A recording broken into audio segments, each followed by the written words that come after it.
Gaskiya babu ranar da za mu janye wannan yajin aikin har sai sun zo sun cika mana albashinmu yadda kowa ma'aikacin jihar Kano ya mori wannan sabon albashi da tagomashi da mai girma gwamnan jihar Kano ya yi.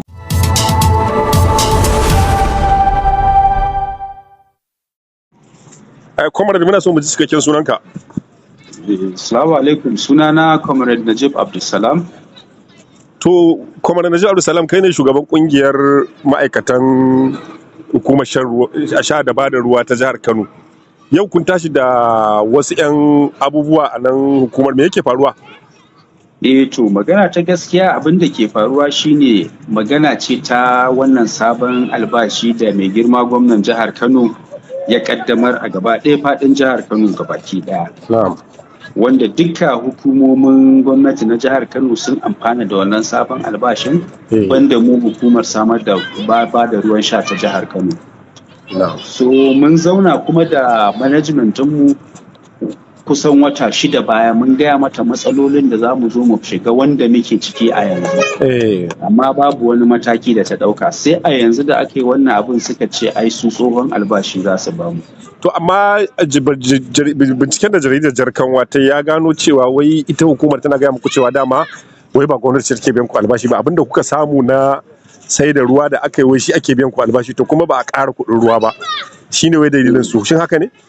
Haka ne, ka san dama mu Kano State Water Board mu muke samar da kuɗin shiga wanda muke yin ƙananan gyare-gyare sannan kuma mu biya kanmu albashi. To amma kai ka san kowa wanda yake a jihar Kano ya san idda ma da suke samun ruwan yanzu babu ruwan saboda lalacewar famfunan mu da kuma ragowar kayan da suke turo ruwa cikin gari. Wanda dai a bisa hali shi mai girma gwamna ya ba da umarnin a siyo sababbin famfunan nan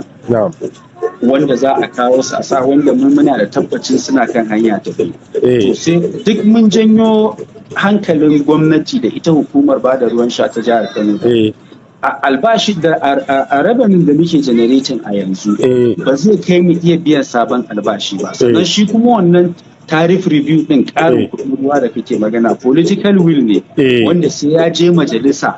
sai an ya doka ce sai an buɗe wannan dokar an gyara ta, ya je majalisa ya yi karatuttuka sannan har ya zama doka wanda mu ma'aikatan ruwa za mu iya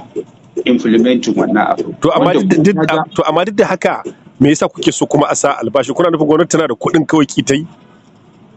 Ba mu ce gwamnati tana da kuɗi ba, amma shi irin wannan abin in ya faru tun da mu ma 'ya'ya ne na gwamnati, ma'aikata ne na gwamnati wanda muna rendering essential services. Ya kamata a ce a abin da muka tara wanda shi abin da za a cika mana mai wannan sabon albashin bai taka karya ba, wanda muka umarci mai girma managing director na ba da ruwan sha na jihar Kano ya rubuta takarda ya nemi ya gaya gwamnati wannan matsala wanda gwamnati dama ta san da ita, ta tallafa masa da ɗan wani tallafi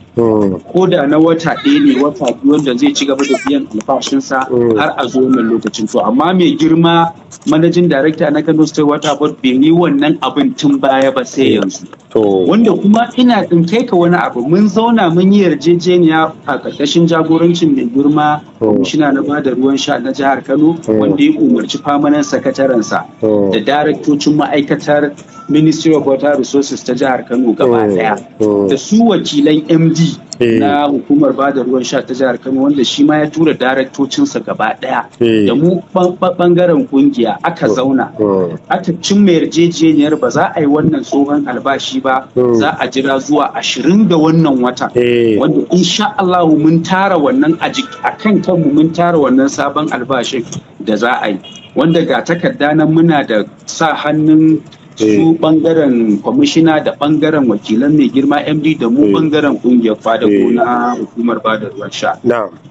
To kawai yau sai muka waye gari kawai ya biya tsohon albashi, kaga ya karya wannan yarjejeniya da aka yi kenan a bisa umarnin mai girma kwamishina. To yanzu wannan yajin aiki da kuka shiga yaushe ake sa ran za ku janye? Gaskiya babu ranar da za mu janye wannan yajin aikin har sai sun zo sun cika mana albashinmu yadda kowa ma'aikacin jihar Kano ya mori wannan sabon albashi da tagomashi da mai girma gwamnan jihar Kano ya yi.